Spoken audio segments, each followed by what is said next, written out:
A.R. Myers, in his book England in the Late Middle Ages, discusses how many of the forces which influence and went on to lead to the downfall of the medieval Aristotelian Christian worldview, many of these forces, such as the rise of nationalism, capitalism, and individualism, they stretch back to at least the 14th century in England, meaning the very same era which had these ideals and had these institutions paved the way to its own destruction by the rise of these forces.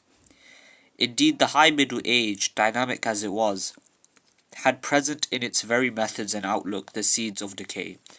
Edward I's determination to restore the prestige of the monarchy gravely weakened its resources, and the militant aristocracy's lust for war was to lead eventually to the destruction of that aristocracy. The 13th century synthesis of faith and reason was built up by dialectical methods which, in the hands of 14th century thinkers, served to undermine it, and the high Gothic harmony of idealistic symbolism and naturalistic detail led by its own momentum to the mannerism of the 14th century and the earthly realism of the 15th. It's important to note that in the 13th century, and prior to it, whilst there were efforts in the Catholic Church to reconcile faith and reason, such as by Thomas Aquinas and others, later on, certain individuals within the Catholic Church actually undermined this synthesis and argued for a scriptural-based or a faith-alone-based approach to Christianity, rather than trying to synthesize both philosophy and reason with faith. And after that period, there were individuals who attempted to synthesize faith and reason again and tried to bring them both in line. However, they were met with severe persecution and in many cases outright ostracization by the institution of the church. And it's also important to note that many of the styles of architecture, many of the styles of art present in this time were undermined, so much so that they ceased to exist in future generations and in future eras, such as Gothic art and Gothic architecture. The late Middle Ages, then, far from remaining static, were characterized by constant change. Developments not as rapid as those of our own time, but swift enough to produce in 3 centuries a new culture, based indeed on the old but differing markedly from its fundamentals. Change was slow and hard to see, since men still venerated the past, and still looked back, not forward, to an ideal. It was presumed that innovation and experiment were bad, and were to be tested, not by empirical methods, but by their degree of correspondence with traditional beliefs and authorities. In a changing world, this meant an increasing discrepancy between theories and facts. Take for instance the ideals of chivalry. Its feats of heroism in single combat, its crusades and adventures, its code of feudal loyalty and courtly love were appropriate to the feudal order, but by the end of the full 13th century this had lost its vitality.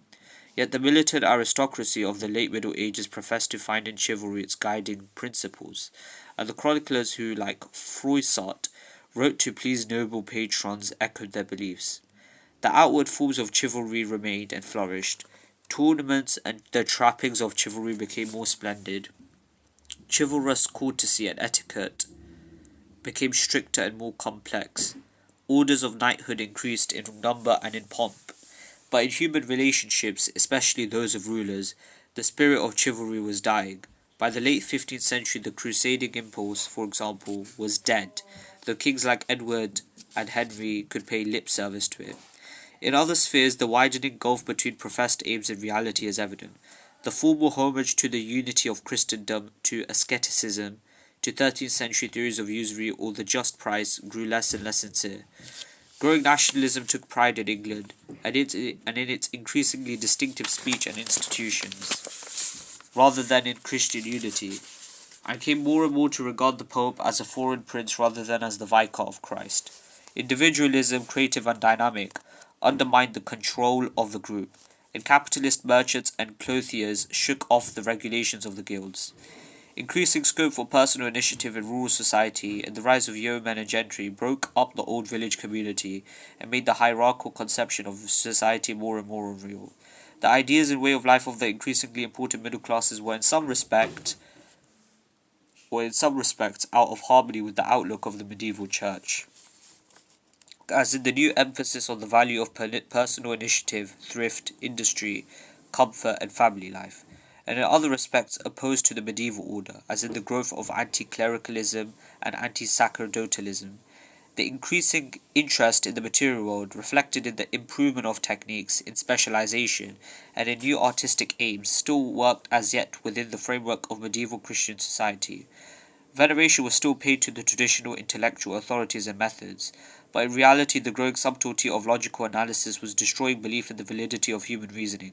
On the one hand, this intellectual agnosticism drove educated men in despair to seek refuge in mysticism, and less worthily to give credence to popular superstitions, such as witchcraft, for if nothing was disprovable, anything was possible, and on the other hand, the increasing concern with the nature of proof of a man's apprehension of the external world prepared the way for scientific experimentalism and a mechanical view of the universe.